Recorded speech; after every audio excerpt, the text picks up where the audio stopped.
And now, Pastor Comparet. This is Bertrand Comparet, and I want to talk to you about Israel's fingerprints. The Bible is written about and addressed to God's people Israel. It is the history of their past, the prophecy of their future, the law of their relation to their God, and the promise of God's eternal care for them. The common misconception that the Jews are Israel, or all that remains of them, has made the Bible meaningless, and most of it apparently false to those who hold this mistaken belief. It is just as though you took a good history of the United States, but wherever the name United States appeared therein, you erased it and wrote China in its place. As a history of China, it would be obviously false, but if you applied it to the right nation, it would be clearly true. The Bible's history of Israel's past is known to be accurate, and its prophecies of Israel's future have been fulfilled in every detail down to the present day.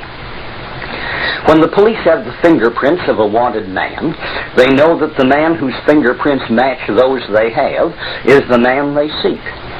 Likewise, when we find the people to whom God has fulfilled all of His promises and prophecies to Israel, we have found Israel. Today, the Anglo-Saxon, Scandinavian, and Germanic nations have Israel's fingerprints in every detail. When we realize that we are Israel, the Bible becomes full of meaning for us. It is our history. It contains God's promises to us. It gives us courage to face the terrible upheaval into which all the world is being drawn.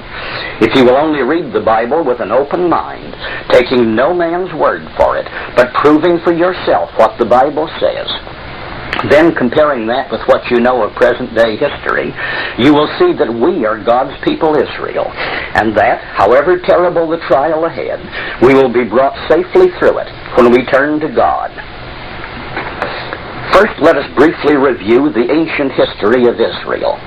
God first made His promises of wonderful blessings to Abram, changing his name to Abraham, meaning father of nations. Note that this is in the plural, nations. God repeated His promises to Abraham's son Isaac, and again to Isaac's son Jacob, whose name God changed to Israel, which means he will rule with God. Israel had 12 sons. The descendants of each son became in time a tribe under its ancestor's name. Thus all the descendants of Dan became the tribe of Dan. All the descendants of Benjamin became the tribe of Benjamin, and so forth. For many centuries, all members of all the 12 tribes collectively were known as the children, that is, descendants of Israel. However, do not confuse this with the later house or kingdom of Israel, about which I will have more to say later. Israel and his 12 sons with their families went into Egypt, as you will remember. And after about 2.5 centuries, their descendants left Egypt in the Exodus under the leadership of Moses. For several generations, they were ruled by judges appointed by God. Later, they unwisely copied the customs of the surrounding nations and demanded a king. So Saul became their first king, ruling the 12 tribes as a single nation. This unified nation of 12 tribes, like the United States of 50 states, continued until the death of Solomon in 975 BC, when it broke into two nations, Israel and Judah. 1 Kings, chapters 11 and 12, tell us how Solomon finally fell into idolatry, misgoverned the people, and burdened them with excessive taxes. Yes, they babbled about new deals and new horizons in those days, too.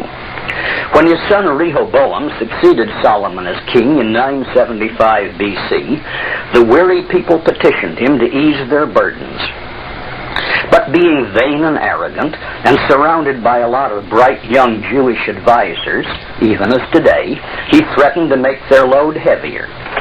The exasperated people of the 10 northern tribes revolted and set up their own independent kingdom under Jeroboam, the son of Nebat, which is told in detail in 1 Kings chapters 11 and 12 and 2 Chronicles chapters 10 and 11.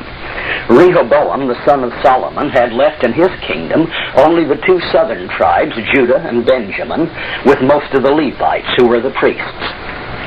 And this southern kingdom was never thereafter known as Israel, but only as the house or kingdom of Judah.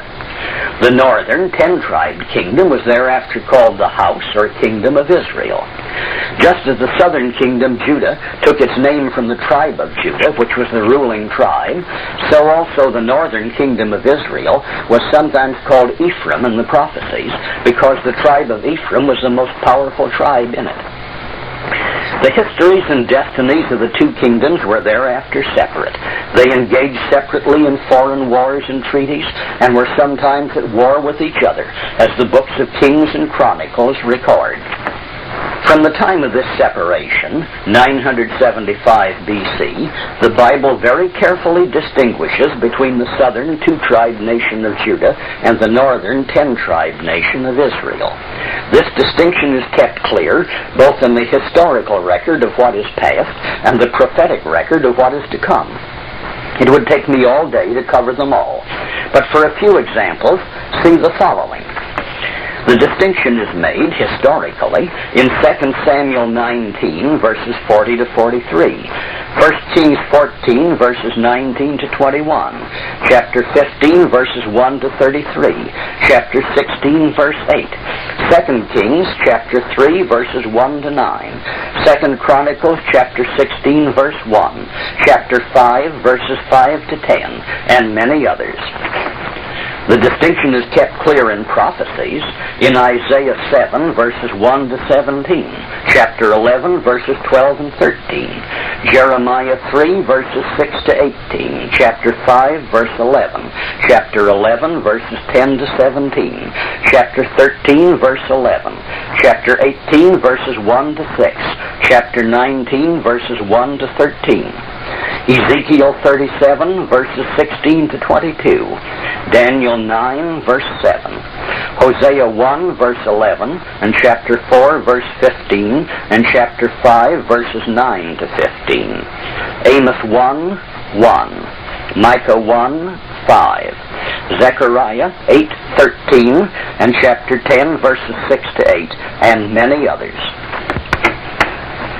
Just as we must carefully distinguish between the two nations of Israel and Judah, so also we must carefully distinguish between the nation of Judah and the Jews, as we will discuss at length on the other soundtrack of this tape.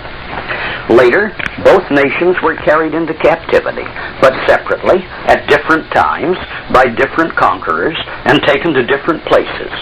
Israel was conquered by Assyria between 740 and 720 BC, and by 715 BC, all of its people had been deported and resettled in what we now know as Armenia, northwestern Iran, and the region near Baku, around the southern end of the Caspian Sea.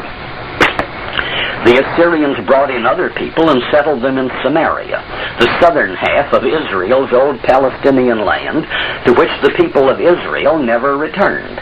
See 2 Kings chapter 17.